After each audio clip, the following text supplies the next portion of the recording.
one of the things that really shows me how early and how much we are not thinking out of the box still is that we are replicating exactly the same models from the real world or from the offline world in the digital world.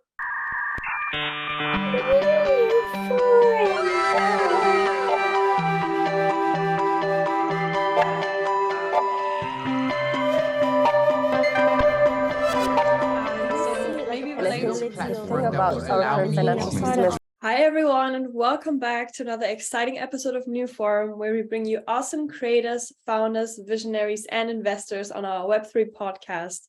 And on today's episode, I'm super happy to have with me Diego Borgo, who is helping Fortune 500 brands enter the Metaverse and the NFT space.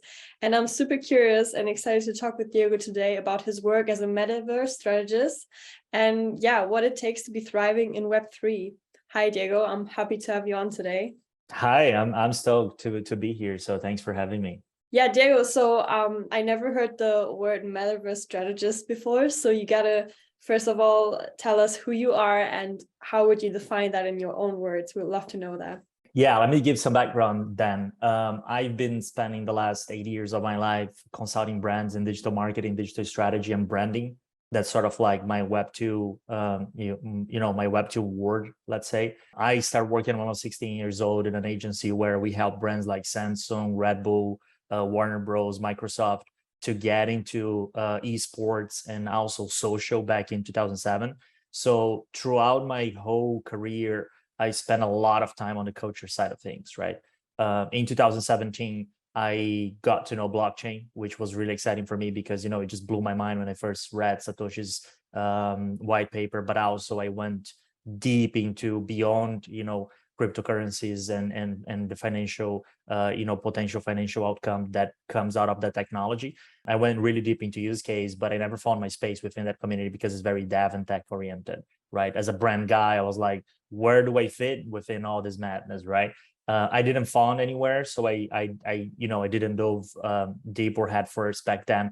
But that whole thing changed to me when I first heard of NFTs and Metaverse, right? So when I first heard of that, now everything I've been learning and experiencing and doing throughout my career, one on the culture side or on the human behavior side of things, now got together, with the technology aspects that I absolutely loved. So when those two things merged, my brain just exploded and I was like, okay, I need to go head first. I need to dive really deep into this thing because there is something here that is really exciting and interesting. So I happen to be extremely lucky to be, at Adidas for 4 years, consulting the brand in all, digital parts of the business and have friends that are already pushing the brand towards the Metaverse and NFTs. So I learned about NFTs with them.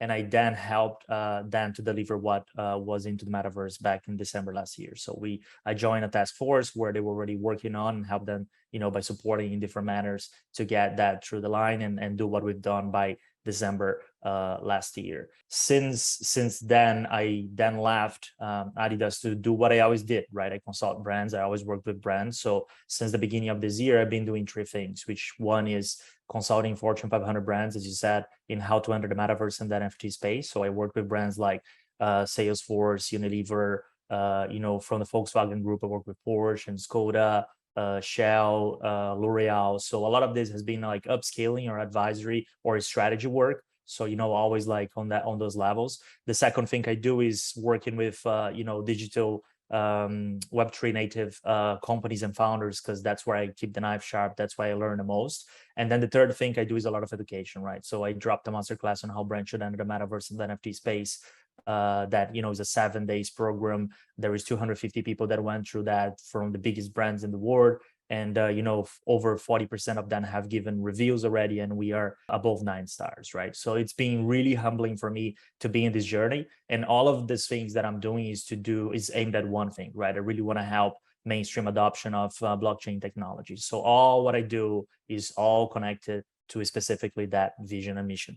I know that's a very long ass answer to your question, but I wanted to make sure that your audience knows, my background. And now going back to sort of like your question on the Metaverse strategies, for me, the Metaverse is an evolution in the way we experience the digital world.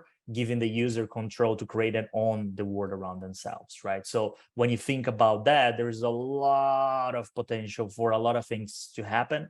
And with potential comes, plans, strategy, and all of those things. So a lot of what I do is, I connect and work with brands on guiding them through, the different things, taking the hype away, or, making them understand that the potential of what we are just witnessing, that's basically starting from a scale perspective, because the metaverse has been around for a long time as a concept, but also as different platforms. But now things are happening at scale. So what I do as a strategy is, while working with them, is showing them the sort of like the landscape, looking at their brand strategy, understanding how that can fit within those new mediums or those new platforms, helping them to understand and navigate which platform makes the most sense for them to be exploring, help them to understand different strategies from like now, next, and later as well. So what can they do now, what can they do tomorrow, and what they can do like in 10 years. Also showing them that we are still very early, that despite a lot of the hype that we see, there isn't a lot of people utilizing these platforms just yet. The tech hasn't necessarily caught up to all its potential. So I try to play a role of being the guy that's being very honest, very transparent, and making things very clear in a moment that majority of the people there are just screaming hype because they see there is a new way to make money. Do you think there's a lot of resistance, or is it half when you talk to different kind of brands? Do you see like, let's say someone on the marketing team is, yes, we want to absolutely do this, and then another person from the budgeting side is like, I'm really like a bit, this is really risky what we're doing. Like, what is the perception of the field right now? Yeah, it's more about education, right? So the main point is that majority of the people don't know what's happening, right? They don't understand, they don't fully grasp what's happening. And the initial conversations I have with them, with majority of the brands I engage with, is, like, can you come and give us, a little bit of what you've seen or what you've experienced or what you've done, and what that could potentially mean to us, right? Usually our engagement starts like that. And then we start diving deep into the misconceptions, diving deeper into the potential, the possibilities. And then, we start looking into, okay, within all this landscape, what could we be doing, right? What are the right people to pull in for us to start experiencing within this space? So to your point on like the pushback, I feel that a lot of times this conversation is still coming from a marketing side. From a social media, from a marketing perspective, or from a brand perspective, which is natural because, again, right, we marketeers see potential or a possibility in a new channel or in a new medium to tell stories or to connect with consumers. We get super excited and we go all in on that, right? So that's sort of like the nature of the business on that sense. But where I'm really excited is when you start getting into conversations with the people that are literally looking at on an enterprise level. So people that are looking from a brand perspective when it comes to infrastructure, when it comes to technology, when it comes to enterprise, when it comes to real estate. So the way I'm trying to display the metaverse for business that I'm engaging with is not to be an activation, is not to be a campaign led type of thing, is to be an investment that you can start today exploring the possibilities of the future in a small scale, but also, understanding that there are needs for a flagship store, for example, or for a CRM infrastructure, or for an e-commerce infrastructure. So you also will need a blockchain infrastructure. You also will need a metaverse infrastructure, right? So that's kind of like what I try to get them to start thinking about, because then you go beyond the hype, right? You go beyond the like, okay, let's do a quick marketing thing so we get some PR headlines and we are in the metaverse, right? I'm literally looking into helping them to understand and strategize how they can build a long-lasting business in the metaverse, as well as they do have an infrastructure for stores throughout the country or throughout the globe. They have flagship stores, they have smaller stores, they have several different types of infrastructure and strategies for different channels or different mediums that they utilize. So they should be thinking about blockchain and metaverse the same way. Yeah, that must be really versatile, because there's like different ways how you can implement these things, right? You think about fashion brands who would enter the metaverse, and you think about oh, like NFTs or how we could integrate that into the shop. But then, like you said, the blockchain aspect, like logistics, or how can we, like the long-term vision for some of these brands who are really the traditional brands entering the space. It's really interesting.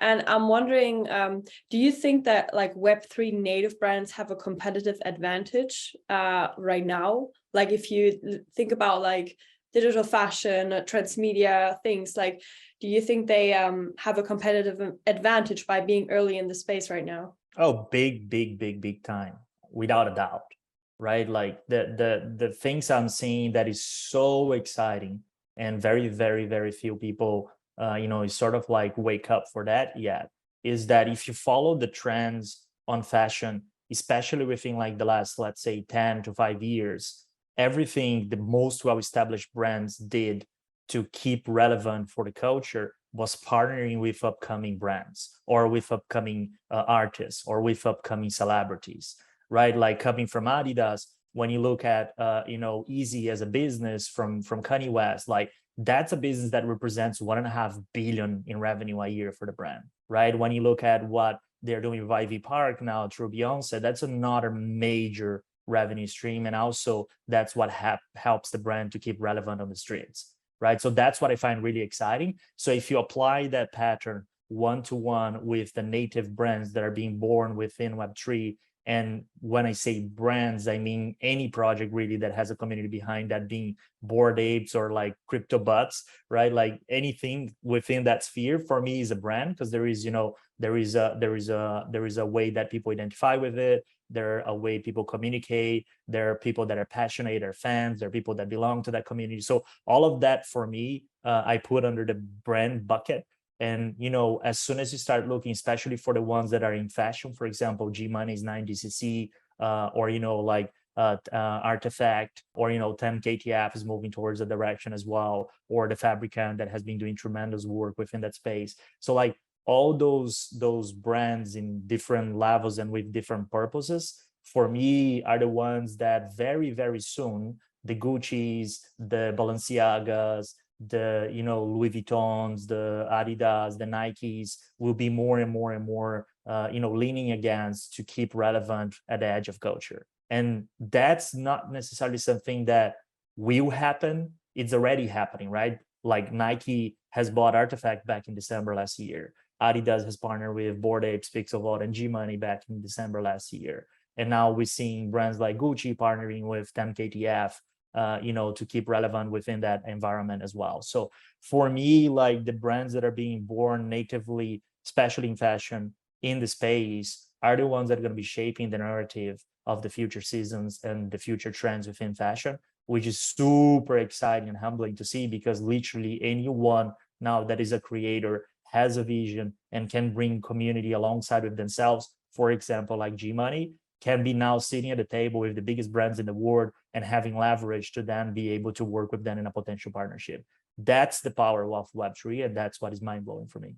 From the everyday creator side, like when will we adapt to like the metaverse idea? I mean, we've seen a lot of like digital fashion and like skims around, like for example, being used on different platforms and different apps. And do you think like influencer business and social media business will adapt to like the metaverse, or what do you think is happening on that side? It's already there, right? Again, like if you look at influencers or thought leaders within, let's say NFT Twitter or crypto Twitter or that side of the business, like it's already there, right? You see those brands that are native to the space leaning and utilizing those voices within the community to be able to buy relevance and to buy authenticity, right? And that's why you can look into different scales. You have a brand like Artifact, but you have like a thought leader like G Money that brands are leaning against to buy authenticity and relevance within a space that is at a very edge of technology and culture. So when you translate that to the metaverse, for me things are very connected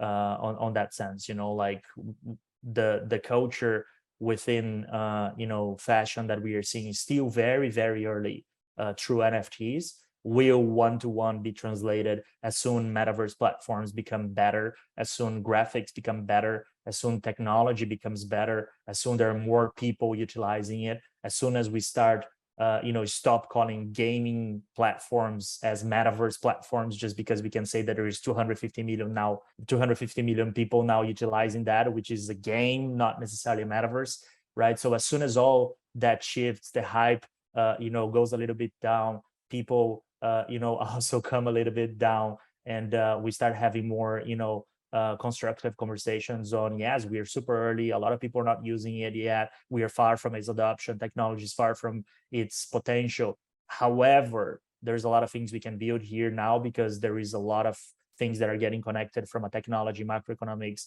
and culture point of view. There is a lot of space for things like what you just said, right? So who is going to be the next Mr. Beast of the metaverse? Who is going to be those major creators that are going to take over entire platforms and build communities in a manner that we have never witnessed before, right? How they will pay back to the community, how they will co-create with the community, because now through smart contracts and Web3, that's possible, which wasn't possible before, right? So I'm really, really, really excited to see how creators will take over certain of those platforms and build and shape the future on that line. But I'm already sort of like predicting the future by looking at what's happening on the NFT space right now when it comes to like thought leaders and influencers. It's interesting to see which brand, like a creator brand, can really make the shift, and which brand it might be the peak of what they can reach with their brand, like they might not make the step into the metaverse. How do you define real estate in the metaverse? Like, what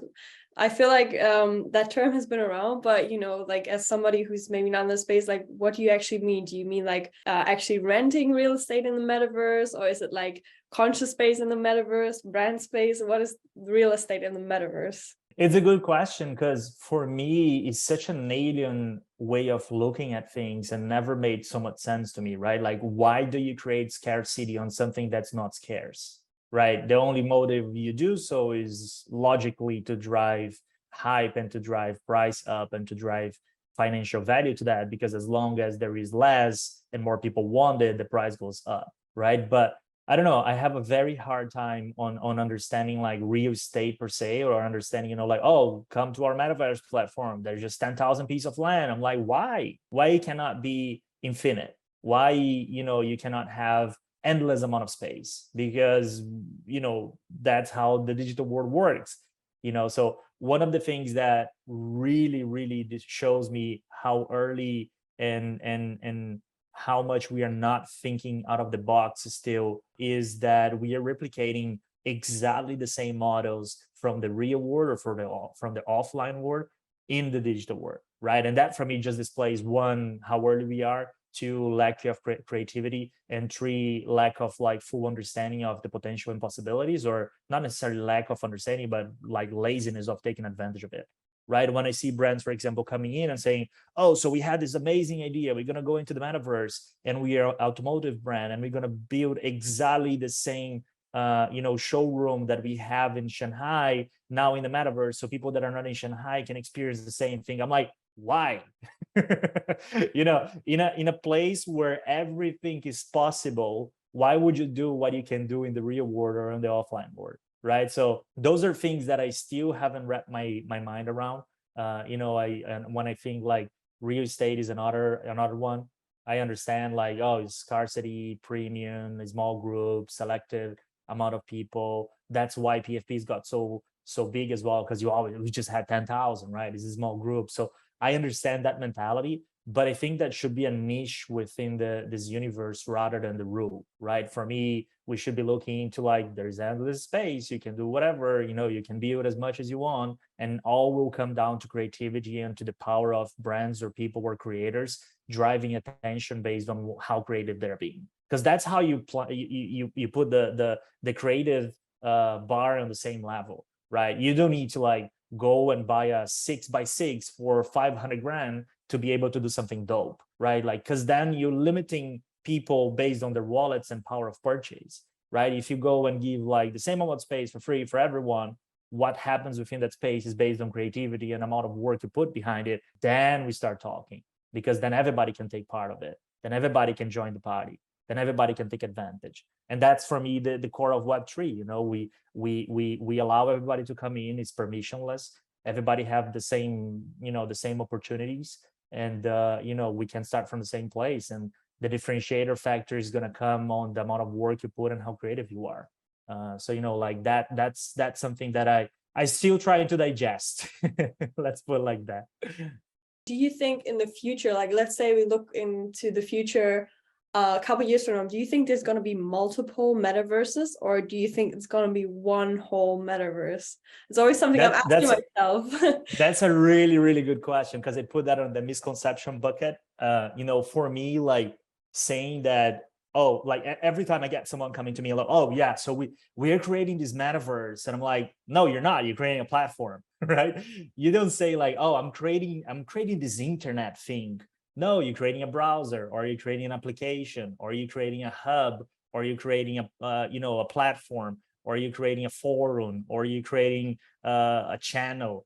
You're not creating the internet, right? Like the internet is the overall umbrella, and so is the metaverse. So for me, there is a metaverse as a concept and as an umbrella, and under that umbrella, we're going to have a million of different things, including like several different platforms. And then if you name that as a platform, yes, we're going to have, you know, a lot of different platforms that will play different roles. We already seen that. There is over, you know, 200 at least that I know and I've been to. So each of them going to play a different role. A lot of them going to die, and, you know, nobody's going to be there, and there's no business model, and that's it.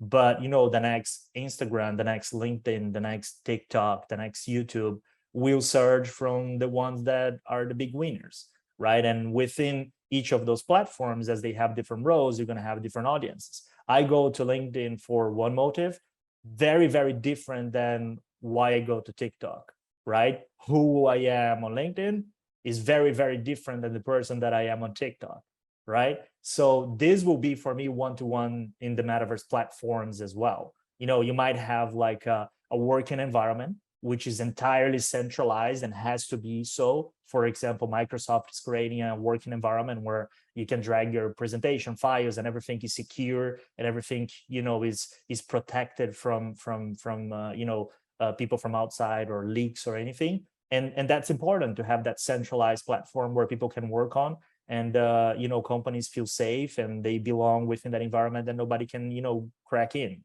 On the side, you have the hybrid platforms, where, you know, something like Sandbox, where yes, you can be a creator, yes, it's on the blockchain, yes, there's a creator economy, but you still have some, you know, wall gardens around that you know, keep that platform open, but not entirely open source, decentralized, open, right? And what you will do within Sandbox, for example, is going to be very different than what you're going to be doing on the Microsoft thing. And then we're going to have like the anarchy side of things, right? What we are all excited about, which is the decentralized stuff, right? Which is going to be Wild West. It's going to be like the deep web of the metaverse, right? Where everything's allowed, everything's possible. There's no rules, and you know, God knows what's going to happen there. But it's also extremely important to exist, because, you know, if we start now building the future of where every single human going to be interacting with other humans and spending most of their time online, and all of that belongs to big tech and is centralized, then we're going to need Web 4, then we're going to need Web 5, then we're going to need Web 6, right? Because the whole concept of what we are trying to build here right now is a place where people own and create the world around themselves. So for me, like that decentralized aspect, where I see a lot of like big names, especially on Twitter, you know, pushing to exist and to be built by the community, with the community, for the community, is also extremely important. So for me, we will have different platforms. You have different levels of centralizations, and we're going to have very different roles for each of them. You know, which is super exciting, because now with the metaverse being the accelerator for anonymity, since, you know, you can be whoever and however you want within that space, we will empower identity in a manner that was never possible before. You know, so no matter how you look like, where you're from, the color of your skin, your faith, and whatever, you can be whoever the fuck you want in the metaverse, and nobody can have a saying on that, because they just don't know who you actually are. So that, for a lot of people, might sound a bit of like crazy talk, but is extremely important, especially for the Gen Z that's coming from minority spaces right now, to have a place where, you know, they at least can feel that they can fully express themselves and have an identity in a manner that they identify themselves with. So I'm really, really excited about those aspects. Right now, you have your NFTs, you have your different things, but you can't really connect these communities sometimes. You don't really have the like you said, you're entering one space, but then you don't have the same perks there as you have somewhere else in same community. So it will be interesting to see how we bring them all together or not. Like we can also decide to not bring them together and keep them separate. Like you said, there's different purposes for that as well. So yeah, Diego, what kind of brands or projects you've seen that are winning right now are really exciting to you? And also, what things are you looking forward to in the future, like project-wise and metaverse-wise, maybe? Let's break that down into three different things. So without a doubt, for me, a project that has been over-delivering and has been really exciting to see, the way they build a very, very different way of, one, telling stories, two, connecting with the community, and three, building value, apart from like floor prices, is 10KTF. Is my absolutely favorite project within the space. I've been very, very, very early into it. I met the team back in October, September last year. We talked through a lot of different things and potential partnerships and how, to work together and all of that. So I've been following like that for a long time, and I find super exciting the way they crack the code of doing things differently in a space where, copy pasta is the way to go. They have just created their own league for themselves. So, really, really excited about that specific project.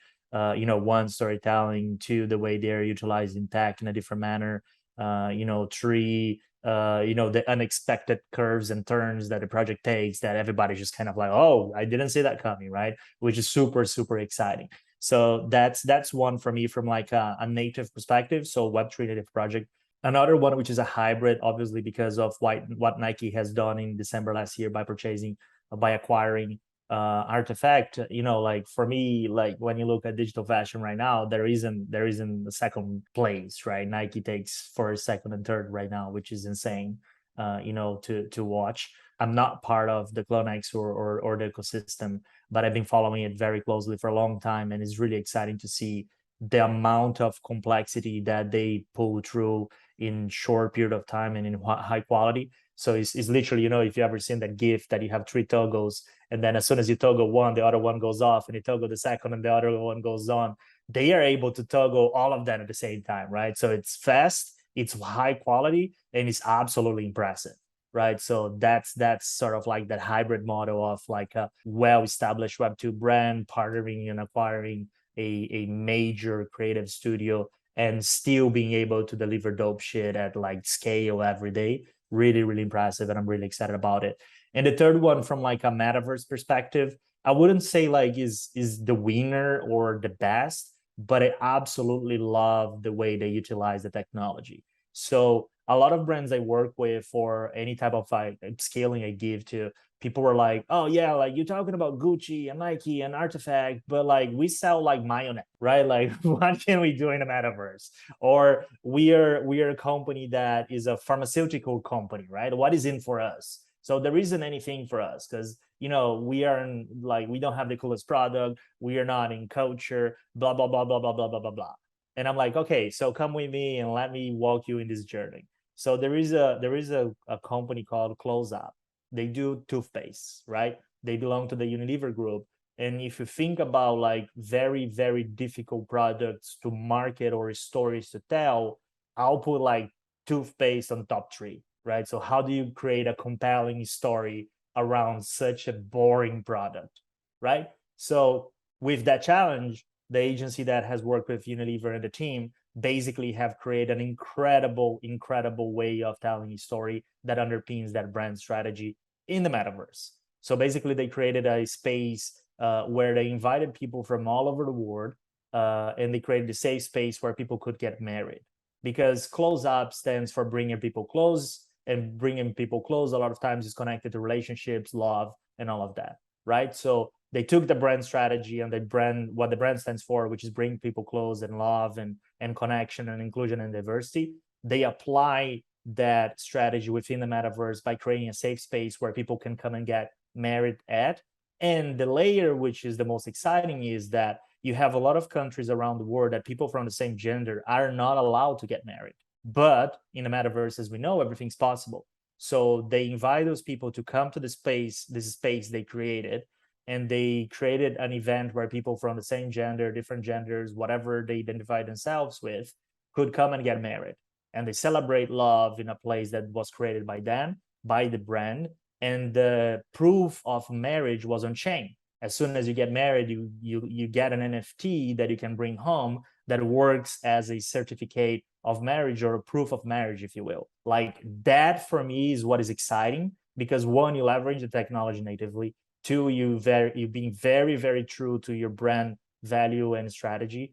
Three, you telling stories in a medium that didn't exist before in a manner that wasn't possible before. And four, you literally bringing people close to your product without having a tube of toothpaste in their faces, right? So like major way on, for me, how we should be looking within this space. As a marketeer and a brand guy, the last 8 or 10 years of my life have been very, very difficult to go through this career, because we became just those number machines, right? It's all about numbers. It's all about like targets and consumers. We don't talk about people anymore. We talk about targets.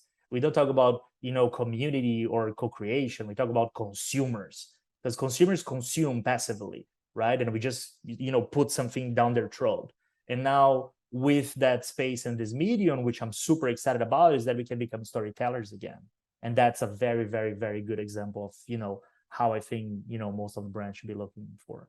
I love hearing that. And also the example was really on point. And like, as you said, as the marketing person, you're always like, you're always the one saving it sometimes, all these people entering even social media and didn't even had Instagram accounts like a while ago, right? Like a couple of years ago.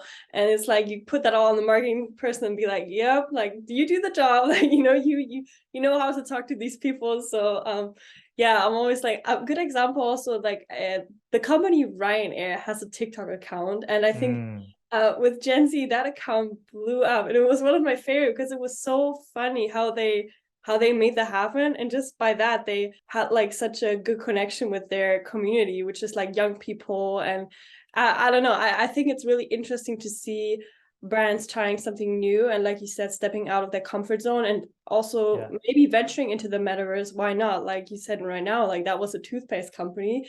You can find a new community, and you can find it all over the world. And I think that's really inspiring. Yeah, so thank you, Diego, so much for being part of today's forum. I think we got so much value out of this interview, and I want to thank everyone for tuning in. And if we want to hear more from you, Diego, where can our community check your knowledge, your tweets, or whatever? Where can we find you on social media? Yeah, LinkedIn is the place. I've been since November last year. I changed my photo to a PFP. I wasn't the first, but I was early on that, which was a funny thing to do. A lot of people were just like, what's happening here? Because LinkedIn used to be this very traditional and more like business oriented community where people were afraid to stand for things because obviously sometimes your job's on the line. So I was like, what, let's just bring some fun to this place, right? Let's bring the memes, let's bring the culture, let's bring the degen, let's bring the mindset. And now I keep pulling more and more people from NFT, from Twitter NFT. I'm like, dude, like you should check it out. Hey, you should come over. So you start seeing more and more apes, especially coming up, and you start seeing those in your timeline. Like I'm just like, let's make the space cool. Let's make a Web3 community here that's not as toxic as a lot of times Twitter can be, because a lot of people are add-ons, so they think because of that they can say whatever they want. So LinkedIn is being the place I'm spending most of my time, creating a lot of content, connecting with people. So if you type on the bar Diego Borgo, Borgo on LinkedIn, you'll find a pink alien, and that's me. Just hit me up and let's connect. I will be stoked to talk to you. Amazing. Thank you so much, Diego. And thank you for everyone who tuned in. And I see you guys in the next episode of NEWFORUM, and I can't wait. Thank you. Thanks for having me.